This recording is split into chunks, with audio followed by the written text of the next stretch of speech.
Hey, welcome to Integrated, a podcast for entrepreneurial couples who want to build a high-impact career and an exceptional partnership. I'm Jayson Gaddis, one of the hosts here, and I'm CEO and founder of the Relationship School. I train coaches. I'm a psychotherapist. I'm a coach. I'm an entrepreneur. And I'm Ellen Bader, a psychotherapist, coach, and teacher. Jayson and I have been facilitating transformational work for over 60 years combined. We've been married for almost 20 years and run our own businesses while raising 2 teenagers. When we're not juggling work and parenthood, we love to get out in nature as far as we can and play. Our job here is to bring cutting-edge science, practical tools, and a deep view of how to juggle all of these things and have an awesome family, partnership, and business. We're glad you're here. Let's go. Welcome back to Integrated, a podcast for entrepreneurial couples. Welcome back. Yeah, this podcast is for you if you identify, one or both of you identify as some kind of entrepreneurial person. Mm-hmm. And you understand that that creates unique challenges in your partnership that maybe other people find it hard to relate to, and you feel like, hey, no one understands me or something. Mm-hmm. Right. And you probably also want not only to have thriving work, but also a thriving partnership. And maybe you feel like it's harder to do. There's less time, less capacity to do that. But we're here to help you see that you can. Absolutely, you can. That's our job. We're going to give you lots of awesome tools and ideas and frames to guide your partnership into a more beautiful place. Mm-hmm. Okay, what are we talking about today, Ellen? Well, the topic today comes from a book I read recently by Kathy Marshek, and it's titled The Entrepreneurial Couple. Mm-hmm. There's a tagline on there that I can't remember. But I read it because I was like, oh, entrepreneurial couples. Cool. What did she say? And she actually did a ton of research years ago on entrepreneurial couples and came up with lots of different cool information. It's a book I definitely would recommend. And we are today talking about 3 types of entrepreneurial couples. There are more types. There's no one, you might not fit exactly in these boxes. We don't, but we're going to try to distinguish between 3 types of couples in entrepreneurial situations. Yeah. Just to help you kind of locate yourself. And, you know, it was helpful for me when I read it because it was like, oh yeah, those are specific challenges that presents in our relationship. Mm-hmm. That if you weren't running a business, you know, in the way that you are with the demands that it has, like would not be something we have to navigate, you know? Yeah. So, yeah. But we don't have challenges, honey. Oh, right. We transcended those years ago. How nice. Wouldn't that be cool? All right. What are the 3 types? Well, the first one we're talking about is the solo entrepreneur with a supportive spouse. The second type? And the second type is the dual entrepreneurial couple, which means they each run their own businesses in some form. And then the third one is the co-entrepreneurial couple, otherwise called co-preneurs, who run a business together. They're married and they run a business together. And those people have unique challenges for sure. Yeah. Oh, yeah. Like you live, breathe, and eat, you know, with this person daily, and you're like, give me a break. So we'll talk about them in a minute. Let's start with solo entrepreneur with a supportive spouse. And I asked my Facebook wall because we were talking, what is a solo entrepreneur? And is that what they call them? And is it different than self-employed? Is it? Yeah. Yeah. So I asked, and I got like 60 confusing responses. Everybody was like, this is what it is. And the question was like, what do you call a person that works for themselves, has no employees or a team, does their own books, et cetera, but they're running their own business, right? What is that? And everybody, I got solopreneur, I got self-employed, small business owner, entrepreneur, practitioner, solo practitioner, wellness practitioner. I mean, the list was very long, but there was no clarity, in other words. And so it didn't it didn't help, but it was a really interesting conversation. Yeah. I mean, it speaks to, I think, that challenge to identify ourselves, what am I? What am I up to here? Yeah. And then also to find people that you also identify with that are up to similar things. I mean, it's difficult if you're not sure what kind of business person you are. Yeah. And so that part was confusing potentially. So we're calling it solo entrepreneur just to be simple. And what does supportive spouse mean, Ellen? In Kathy's definition, it was someone who is not running their own business. Okay. That they're married to. Got it. So they could have a job. They could be a parent. They could be lots of things. Yeah. They might not be working at all. Yeah. Yeah. Okay. So let's hang out with this couple first. And to talk about us also, we'll weave in us. Like, it's really hard for us even to fit into a category here. Yeah. Right? We don't exactly. Yeah. So you might notice that as you listen as well, which is fine. I think the reason categories can be useful is because it's a guesstimation of what you're going through, and you might be able to relate to people that are in a similar setup as you. And then you might be able to find solutions to your unique problems. Right. Or you might get to relate to a couple different aspects of different kinds of entrepreneurial couples here, and then use the best of both. Yeah. For moving forward. So yeah, this was hard for us to decide about because you have been running the relationship school. That's really a business you started that you've been nurturing and putting a lot of effort and energy into for 8 years or so. How long? Almost 10 years. Almost 10 years. Yeah. And even though I have had my own business as a private practice psychotherapist, my business is very manageable. It doesn't require a ton of energy from me. It's not like a startup.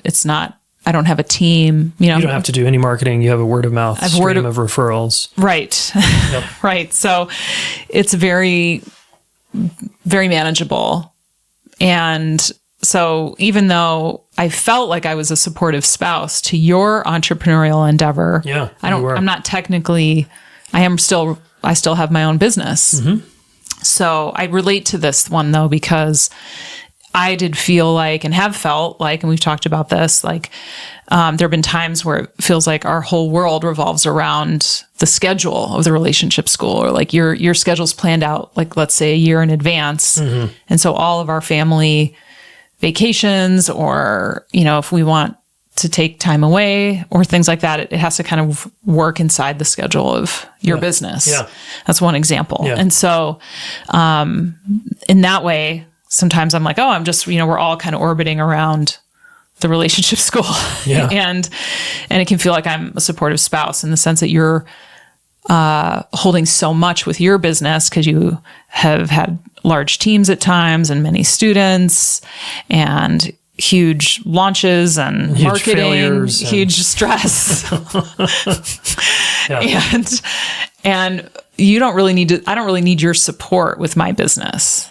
Like you're interested in my work. Absolutely. But it's not like you're like, how are those books coming along? Or like no. I can do it. It's easy. Like tech support.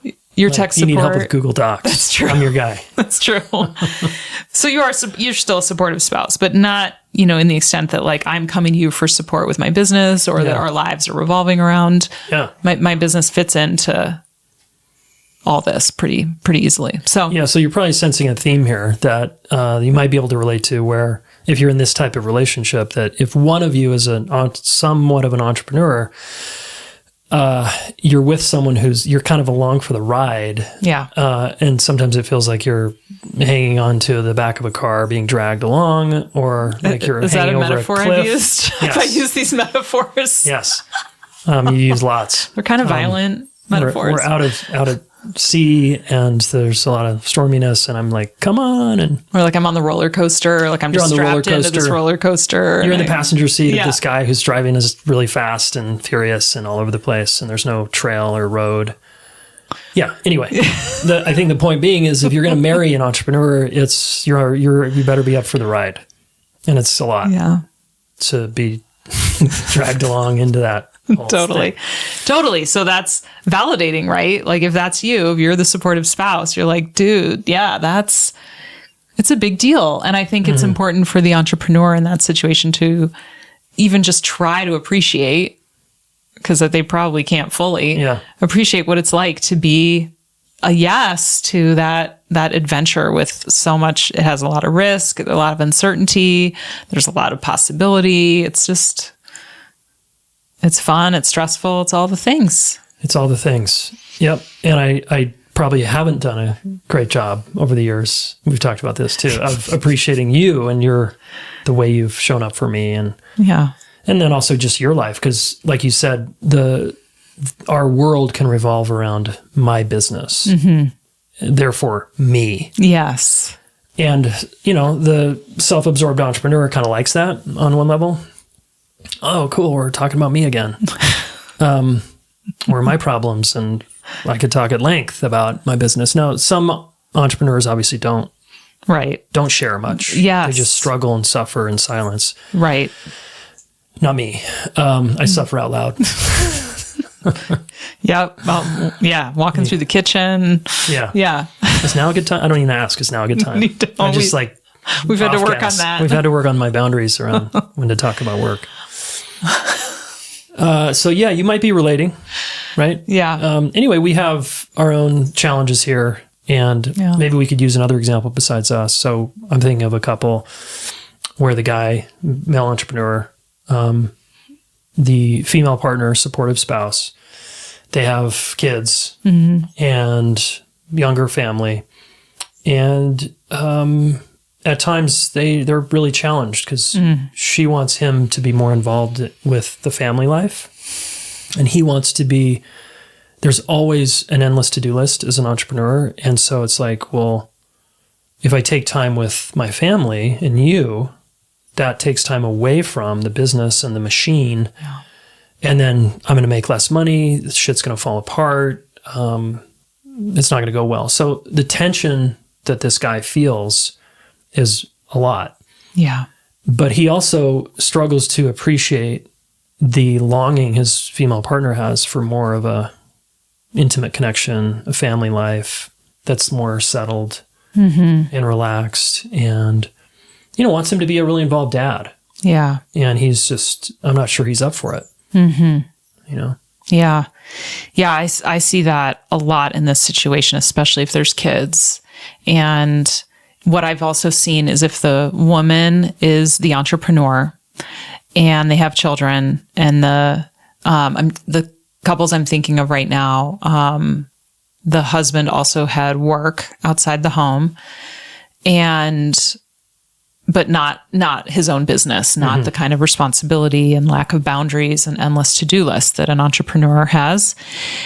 And what I notice is that when the female's in that position and there's kids, she is devoting a lot to work and then a lot to the kids and the home. She's still doing a lot. Yeah. And the husband in these scenarios starts to feel resentful because he's like, wow, your work's getting everything. The kids get a lot from you, but I don't get any. What about me? Yeah. And it's interesting because I have seen that's what it seems like the male supportive spouse struggles with the most is sort of what about me? Yeah. And again, there's obviously variations to this. Right. And the female supportive spouse, again, if there's children, is like, what about me and the kids? Yep. Us, the family. Yeah. And still probably their relationship could use more care and attention as well. But it really stands out to her that she's holding a lot for the family and wants more involvement. Yeah. Wants dad engaged more. Yeah. Because it's more fun and it's more gratifying and less stressful for her. So yeah. So as you can see, both partners in any of these examples, and in our relationship, will at times struggle with feeling valued and like a priority. And well, hey, what about us? And what about this whole thing over here?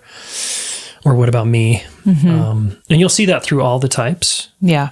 That's a very common one, that's just a human thing. Yeah. Where does our relationship fit into this? Yeah. Yeah. So I think that's pretty good on that one. Okay. Yeah. All right, let's talk about the dual entrepreneurial entrepreneurial couple where they both are running their own businesses. Yeah. And they're both kind of consumed by that. Yeah. Maybe you could describe that particular couple. Okay. Let's say male, female. Guy runs 2 businesses. Female runs her own business, a little retail shop, let's call it. And guy's business is online. And her business has a couple team members. His business has 10 team members. Mm-hmm. So that's a lot. And they're full. They're maxed out. They're both identify themselves as entrepreneurs. Mm-hmm. I run my own business. I have a team. Mm-hmm. And therefore, they have the endless to-do list and the demands. And they're both on this ride of entrepreneurship. And I'm thinking of one couple where their businesses aren't totally aligned. So they're actually completely different businesses. Mm-hmm. So in a way, it's like they're going in different directions. Mm. And I think this is where I see more parallel lives. Like, look, you just run your business and deal with all that shit, and I'll try to listen and help occasionally, and I'll run my business and you kind of try to listen and help sometimes. But we're kind of on our own islands. Yeah. We're on our own program. Mm-hmm. And there's just not enough hours in the day to even catch you up on what I'm dealing with. Yeah. So I end up feeling, each partner ends up feeling a little alone. Mm-hmm. And not appreciated again, and like, wow.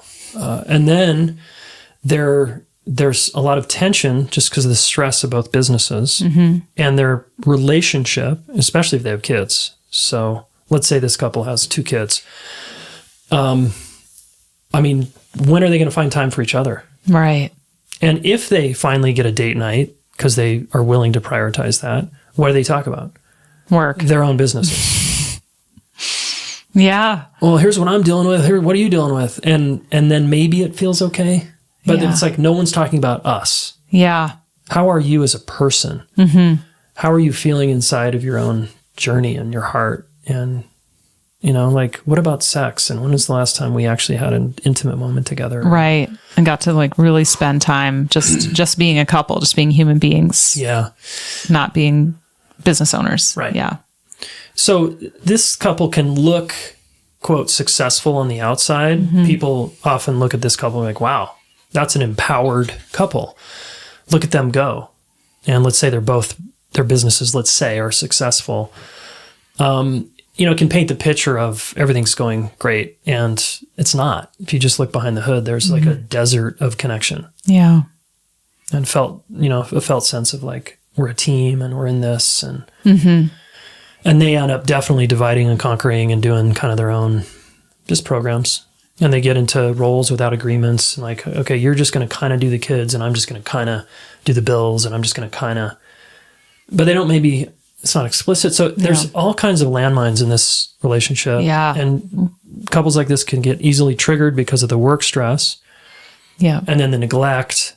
Yes. And then feeling undervalued and underappreciated. It's just like, it's delicate. It feels brittle. Yeah. It feels a little brittle. I liked what you said about landmines because I've seen that too, where it's like they're holding so much. There's so much stress. They feel on their own. They feel underappreciated. They already feel maxed. So it's like, you can't ask more of me. You can't have a complaint of me. Mm-hmm. I can't get something wrong or make a mistake here. It's like they just, that brittleness, there's like very little bandwidth for conflict or for conversation or taking time to figure something out or, it's everything is high reactivity kind of. Yeah. And if they have kids, especially young kids, I'm thinking of this couple with a couple kids, they're both feel tension between, I want to spend more time with my kids, but my work won't let me. Mm. And this is one of the dilemmas of the entrepreneur is I got into this to free myself of the 9 to 5 and the kind of rat race out there to be my own boss and have the freedom. But now I'm trapped with golden handcuffs to my own business. Yeah. And I'm completely stuck inside of it. And I tell myself I can't take time. Oh, yeah. More time for my kids. I can't. Mm-hmm. You can. You just don't want to. And there's consequences, of course. Right. But so anyway, the tension is like, I want to work more because my business needs me. And I want to be with my kids more because my kid needs me. And I'm torn And then I might include my partner. My partner wants more from me, but I'm not sure I do because it's so conflictual. So I'll just work more. So work is easier. I mean, I think this is where it starts. To me, I start to see that couples will just, in these situations, will end up working more because work is easier than partnership and parenting. Even though it's totally challenging, it's different challenges. It's a different kind of challenge. Yeah, I guess that's what I should say. It's not triggering easy. to the nervous system. All your family of origin shit doesn't get smacked in your face. Yeah, dealing with another person and their feelings and their reactions is a lot. It's a lot. And dealing with work problems, like tangible, things you can check off your list is really different than another person and a relationship. So that's what I mean. Like work is like quote unquote easier. It's still difficult. It's still stressful. Yeah, I know what you mean now. But, I think parenting kids all day is way more oh my God, complex than any job I could do. Yeah. And I think even though an entrepreneur in this situation might feel like, oh, I should spend more time with their kids, what I see a lot is that they actually really feel like they'd rather work. Especially if parenting is hard. Yeah. And their relationship is hard. Right. Then it's like, I'm kind of liked at work. Like the team likes me. I get validation. And I feel on fire. I feel on purpose. I come home and I'm the bad guy. Right. People are crying. There's a mess. People need me, but I'm not doing it right. I'm not getting I can a break. never get it right for anyone. I don't get a break. Like I'd rather be at work. So that's the cycle I see. Yeah, so true. And it's very reinforcing. And I think what we do a lot of with our couples is we really want home life to be actually going so well for you that you want to be there. Yeah. Or that when you come home, you're happy to be there. And you see the value of being well connected at home. Yeah. And you actually are more effective and enjoy work more. So anyway, there's a way we address that, but people come in and it's tough. Yeah, it's tough. So you might be asking, well, what the hell do we do? Fine, you got me. Yeah, we're going to get to that in all of our future episodes. Yeah. It's basically how do we do this whole thing better? Yeah. And one of them is you're going to have to just become a better communicator, a better team player here. And it's hard. Yeah. Yeah. Yeah. Okay, wow. Yeah, that one's intense. Yes. Let's go down to co-preneurs. Yeah, running a business together, two of you being married or partnered and also inside of a shared business. Either you started it together or one of you started it and the other one is now, fully on board, has no other work, works inside this business somehow. Which is very common that one of you started the business and the other one is like, hey, can you just come help me? Because I'm drowning over here. And it just so happens that the person that came to help has a lot of awesome skills. Yeah. Like, let's say the entrepreneur is the visionary and they need an integrator. Well, my partner is actually really good at ops. They're really good at finances. They're really good at team management. Wow, what a perfect fit. And they're like, sure, I'll quit my job and I'll just come work here. Mm-hmm. And then it's a co-run, co-owned business. Yeah. And this was where it gets interesting. Yeah. Because one of the biggest complaints we hear is that people just become very enmeshed and their boundaries start to fuzz out and it's like work all the time. Yeah. We're eating dinner talking about work. We're laying in bed talking about work. We get up and we're talking about the text I just got. We got the laptops out at 5 a.m. and at 9 p.m. Like we're both slacking in bed. Yeah. With the laptops, It's like, what? Can I, or you're watching Netflix and I'm on Slack and then I'm like interrupting your Netflix show to tell you what just happened on Slack at 9 p.m. Okay, this is what these types of couples deal with. Yeah. And over time, I'm thinking of a couple that has been doing this for 30 years that I know. Mm-hmm. Over time, the roles become so entrenched and divided that it starts to feel a little complacent and they're still struggling not talking about work. But there's a weird way in which it's like, you just do your thing and I'll do my thing and we'll just run this thing. Like do our jobs. Just kind of do our jobs. And it gets kind of clinical or what's the word I'm looking businessy. for? Businessy. And it loses the heart and soul of their connection. Mm-hmm. Really. Yeah. They're more business partners than life partners, maybe. That's right. They become more business partners. They even lose their friendship somewhere in there, or they lose hobbies. They lose friends. Because they're so focused on their business, especially if it's a startup. In the first 5 years, they're just going for it. And there's some fallout, right? Yeah. And so some of these people could obviously use boundaries. They could use friends, hobbies, like doing things actually outside of your marriage. Yeah. It's things on their own or with other people besides their spouse or partner. Yeah. Where you're not, or if you're going to talk about work, you're talking about it with people that aren't in the business. Yeah. But you're getting a different taste of humans. It's like really good for those couples. Yeah. What do you mean? I'm just thinking of this couple in particular, and the guy has like lost friends and doesn't get out much. Yeah. For example. Yeah, so, that's a lot. And so the enmeshment, the emotional fusion that can start to happen in the couple, they're just locked in so much that it would be beneficial for him, for example, to go hang with his guy friends and go see a movie, go bowling, go play pickleball, I don't know, whatever, right? Yeah. To come back and actually be interested in his partner in an intimate way. Right. Because they start seeing each other as like transactional business partners rather than where's my honey, my sweetie, my, lover.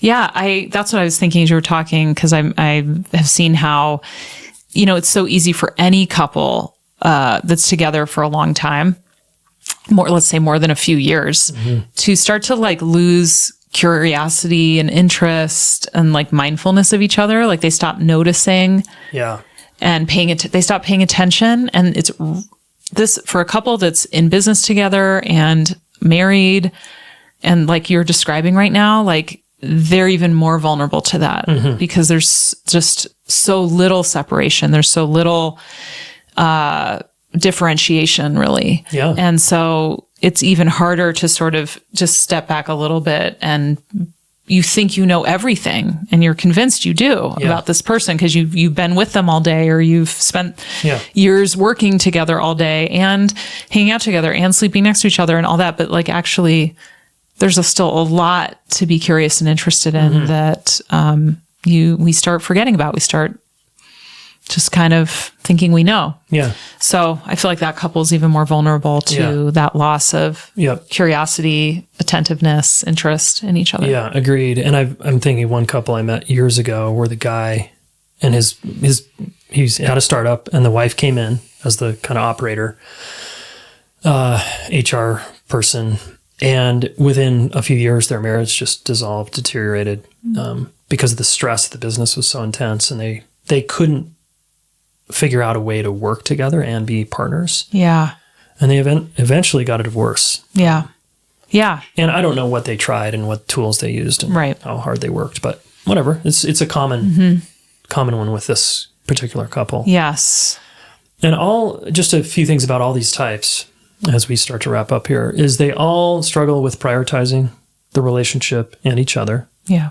If you interview them, they feel like, I feel kind of alone, or like not appreciated or not valued. That's just a common one wherever you are in these categories. Another one is just we don't feel connected. Yeah, as a couple. We're so busy. We're so full. Yeah. Like we just can't seem to like get our heads above water to even connect. Yeah, as a couple. That's right. Yeah. Yeah, and then the boundary thing is another big common one that all of these have, especially the entrepreneur, because the to-do list never ends. There's always more to do.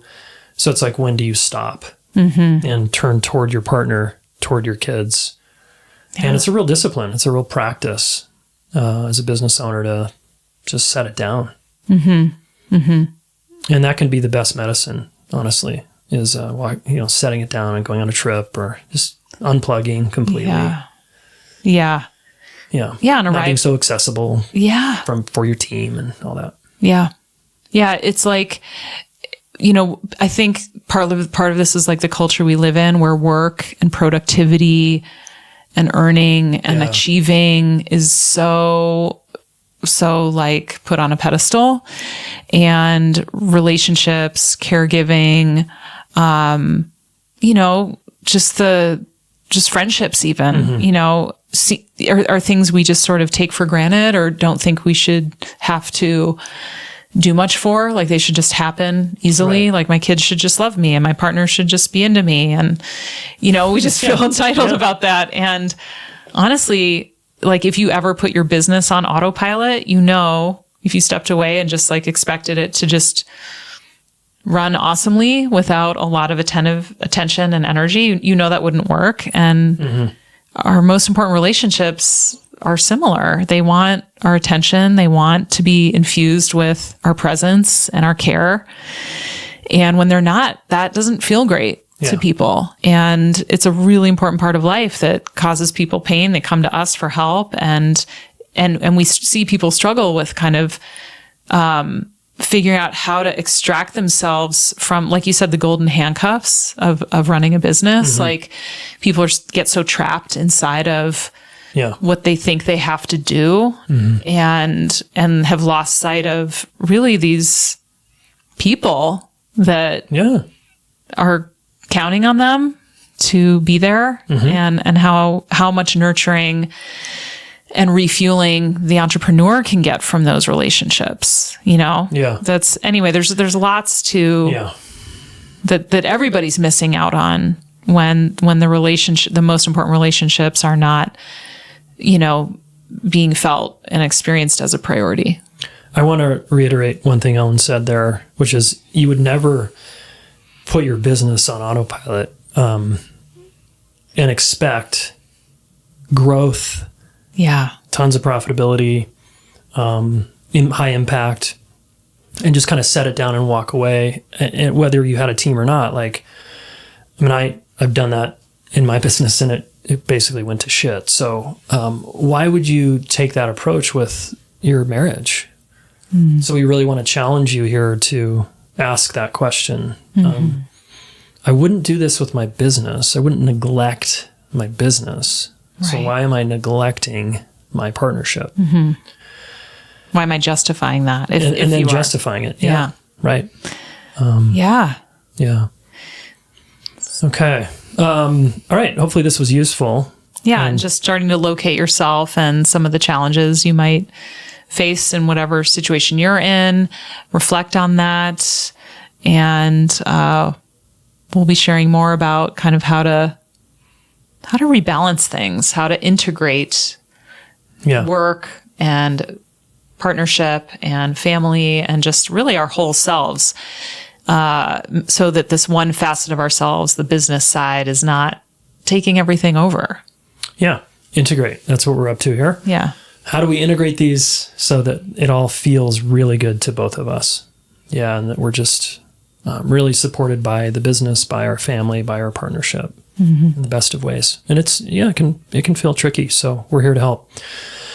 Yeah. So subscribe to the podcast, Apple Podcasts, Spotify. You can watch the video on Spotify if you're into watching your podcasts. Ellen and I just sitting here talking to each other. And we'd love to hear from you. Leave us a review. We're new. Our podcast is new. So please leave us a review.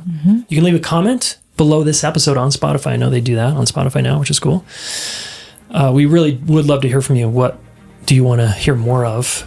And and we can coach you through it either on the podcast or privately. Yeah.